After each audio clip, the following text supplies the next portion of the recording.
Bonjour à tous, bienvenue dans le 12-13 en Normandie. 6 millions de personnes dans la région en 2014 pour célébrer le 70e anniversaire du débarquement et de la bataille de Normandie.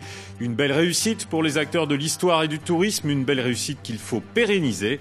Nous en parlerons avec Michel Detré, l'un des fondateurs du centre historique des parachutistes du jour J à Saint-Côme-du-Mont, qui est notre invité ce midi. Les chiffres du 70e, près de 6 millions de personnes sont venues dans la région l'an dernier pour les cérémonies du 70e anniversaire du débarquement et de la bataille de Normandie. Succès certain donc. Bonjour Michel Detré. Bonjour. Vous êtes le fondateur du centre historique des parachutistes du jour J à Saint-Côme-du-Mont dans la Manche. Vous aussi, vous avez vu beaucoup de monde l'an dernier ? L'an dernier, on a beaucoup de monde. On a une augmentation de 30% au niveau de la fréquentation sur l'année, surtout au mois de juin, grâce à l'événement créé avec l'anniversaire du débarquement, évidemment. Alors, c'est dû à quoi ce succès, selon vous ? C'est dû au travail, à votre travail, au travail des professionnels du tourisme, des professionnels de l'histoire, au travail collectif, en fait, de tout ce monde-là ? Au travail collectif ce que j'appellerais des petits acteurs sur le terrain, donc les musées, mais aussi grâce à la région qui a quand même propulsé cet événement sur un niveau international, et les médias qui en ont fait quand même un gros événement aussi pour cette année-là.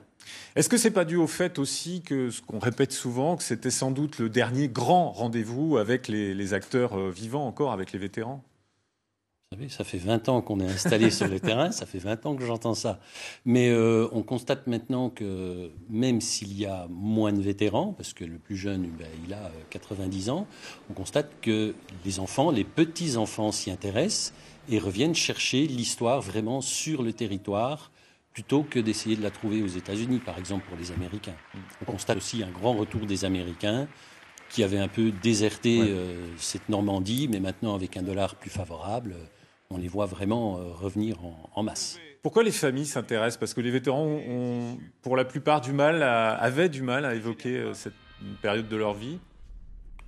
Parfois, ça n'intéressait pas les enfants du vivant, du vétéran. On constate ça assez souvent. Ils nous demandent l'histoire de leur père ou de leur grand-père parce qu'ils n'ont pas pensé à en parler pendant qu'il était vivant. Ça n'intéressait pas. Ils avaient autre chose à faire. Et puis, avec le décès du vétéran et souvent la médiatisation qui est faite autour, ils se demandent ce qui s'est passé et ils viennent chercher cette histoire. Comment a démarré 2015 pour vous ? Est-ce qu'on est dans la même lancée ? Parce qu'il faut pérenniser tout ça maintenant, évidemment. Alors, on a eu une fin d'hiver très lente. Par contre, on a un mois de mai qui commence vraiment sur les chapeaux de roue et qui annonce, je pense, un mois de juin qui va aussi être très bien au niveau de la fréquentation. Vous pensez rapidement qu'on peut arriver à garder cet élan, garder cet intérêt pour ce tourisme de mémoire dans les années qui viennent ?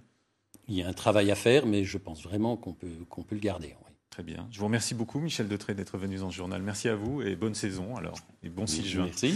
Vous aurez une extension qui va se mettre en place au centre historique dans les semaines qui viennent. Donc ça, on en reparlera certainement. Merci à vous. Tout à fait.